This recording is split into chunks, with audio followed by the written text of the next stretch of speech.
केशव मौर्य ने यूपी के अंदर मुसलमान को लुंगी वाला गुंडा कहा। ये क्या शब्द है भाई? ये लुंगी वाला गुंडा किसको कहा? केशव मौर्य ने कहा था मुसलमानों को। ठीक है, आपके पास आप एक मंत्री हैं। नहीं, लुंगी योगी आदित्यनाथ भी पहनते हैं। हाँ भगवा कलर। हाँ, तो बस उसके अगेंस्ट में दूसरा आदमी कहीं उनको तो निशाना नहीं दिया गया।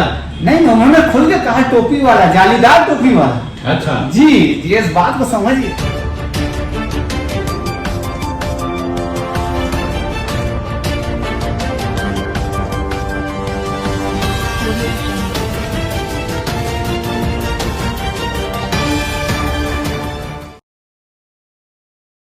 आवाज भारत में आपका स्वागत है। मैं दानिश जौहर। मैं इस वक्त अभी मौजूद हूँ अख्तर साहब के पास। इनसे कुछ बात करने के लिए आए हैं कि अभी देश के माहौल को क्या ये अभी समझ रहे हैं, क्या परख रहे हैं। तो इनसे ज़रा हम बात करते हैं।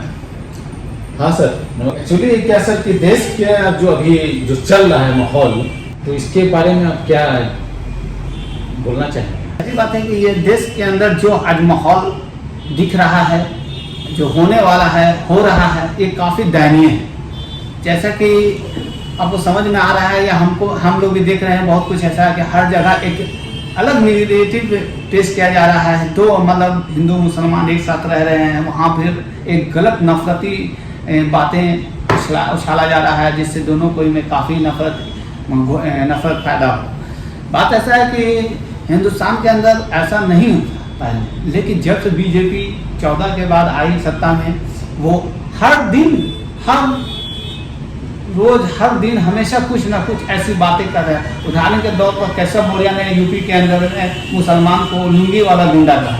ये क्या शब्द है भाई? ये लुंगी वाला गुंडा किसको कहा? केशव मौर्य ने कहा था मुसलमानों को।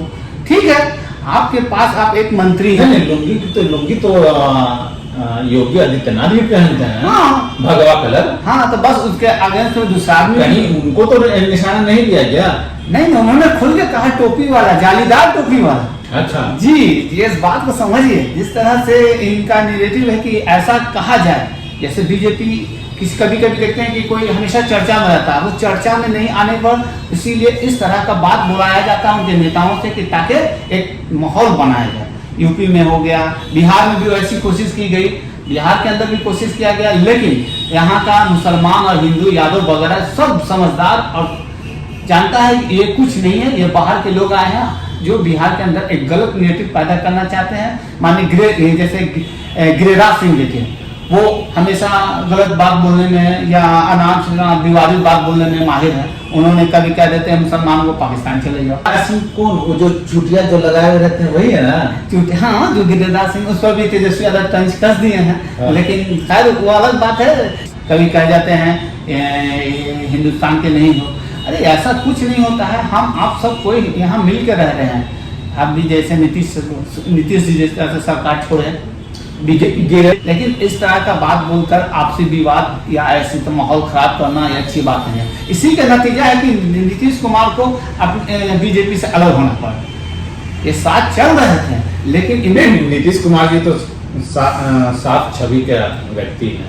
जी, उनका क्या नाम है कि भाई, उनका क्या नाम है कि हम बिहार के अंदर जिसके साथ हो सरकार, लेकिन मेरी हिसाब से प्रशासनिक व्यवस्था सही रहे, दुरुस्त रहे, उसमें कोई ये नहीं हो। लेकिन यहाँ पे बीजेपी नीतीश कुमार से मनमानी करवाना चाह रही थी। जैसा कि आप सदन में देखा होगा, आपने सदन में देखा होगा नीतीश कुमार को जैसे ऑर्डर दे रहे थे जो सदन के मुखी हैं कि आपने ये क्यों नहीं है। नीतीश कुमार ने बोला कि प्रक्रिया है जो चल रही है और हर चीज़ की एक गरिमा होती है, एक जगह होता है। लेकिन वही चीज़ बहुत सारी बातें जो इंटरनल खटक गई थी, जिसके कारण बीजेपी से इनको पल्ला खाना पड़ा।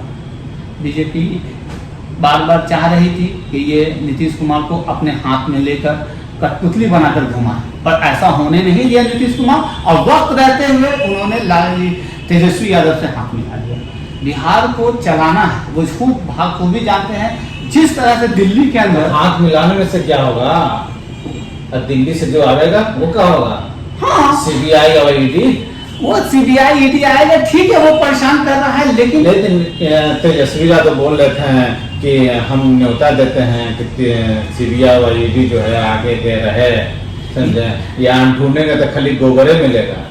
ये उनका एक चाल था जो वहां से डराने के लिए, बिहार में अपने वर्चस्व को बनाने के लिए, या बिहार में कुछ नेताओं पर शिकंजा कसने के लिए इस तरह से, ताकि वो कुछ बोल नहीं सके या कुछ कर नहीं सके, वो ऐसा किया नहीं। कोई आरजेडी के कोई नेता थे, याद नहीं आ रहा नाम, उन्होंने बोला था कि छापे बिहार में छापा मारिएगा ना तो खाली जो है गोबर मिलेगा, गोबर में देगा, घर में गोबर मिलेगा नेता के घर में। इस तरह से जैसे कि मतलब कि ईडी वगैरह का डर दिखाते हैं बिहार के नेताओं पर, खासकर आरजेडी के नेताओं पर, इसलिए किया जाता है ताकि वो कुछ मतलब खुलकर बोल नहीं सके, कुछ कह नहीं सके, ऐसा दिखा। लेकिन अभी ऐसा नहीं है। अभी नीतीश कुमार और तेजस्वी यादव दोनों मिलकर बिहार को बेहतरीन से चला रहे हैं, जैसा कि दिख रहा है, प्रशासन व्यवस्था से लेकर के और स्वास्थ्य वगैरह सभी दुरुस्त चल रहा है। हाँ, कहीं कहीं थोड़ा मुश्किलें आती हैं, ये लगा हुआ है, लेकिन उसमें प्रयास जारी है। और अगली जो ये हो रहा है चुनाव का होगा 2024 का तो तैयारी चल रहा है। हमने कल वहाँ देखा भी मैंने राजद कार्यालय में और जदयू कार्यालय में कि सदस्य अभियान जो है चल रहा है और लालू जी का एक फरमान भी निकल गया, पता है क्या? लालू जी का एक फरमान निकल गया कि जिला में जो अध्यक्ष रहेगा वही मेन हेड रहेगा। जिला में जो अध्यक्ष रहेगा वही मेन हेड रहेगा। मंत्री और संतरी ना विधायक तो नहीं चलने वाला। जमीनी स्तर पर ला रहे हैं, जमीनी स्तर पर सच्चाई। ये सही है। अध्यक्ष पीछे मंत्री रहेगा, मंत्री के पीछे विधायक रहेगा। पहले ऐसा होता था कि मंत्री जिस एरिया के हैं पहले होता था कि मंत्री विधायक जो चाहते थे वो होता था जिला में, लेकिन अब ऐसा नहीं होगा। बदलाव आ रहा है जो दिख रहा है। जिला अध्यक्ष के साथ आपको कंधा पे कंधा मिला के चलना पड़ेगा। ये सही है, लालू जी का ये सोच सही है, मान्य। आरजेडी की सरकार मतलब जो साझा चल रही है, ये दोनों को मिलान ठीक है, दोनों को जनता चाहती है सुनेगा। तब तो ऐसा कर देंगे, ऐसा हो जाएगा तो बीजेपी को सुखा साफे हो जाएगा।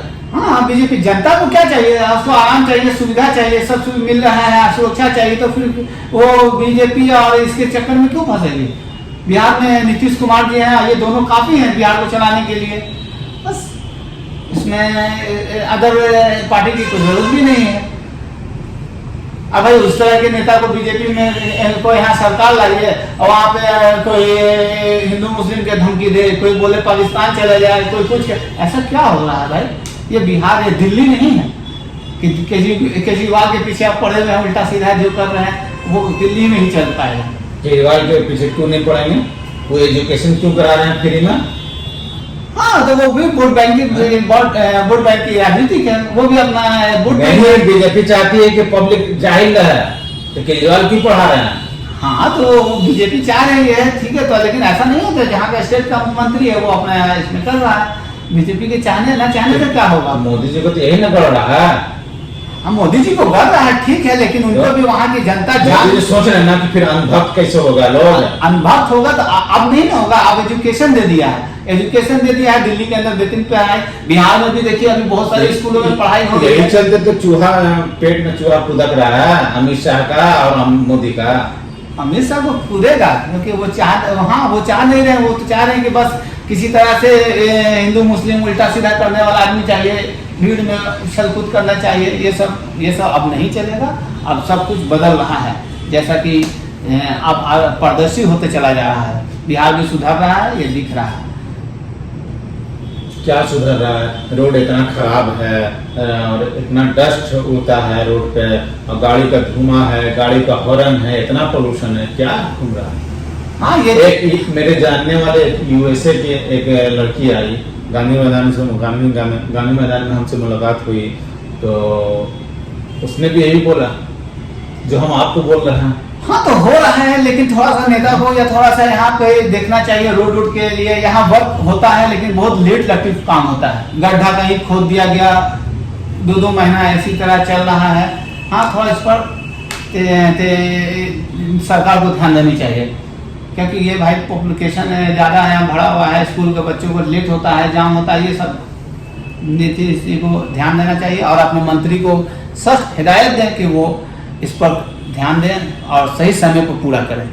आपको अच्छा लगा आवाज़ भारत में? बने रहें। मैं दानिश जौहर। शुक्रिया।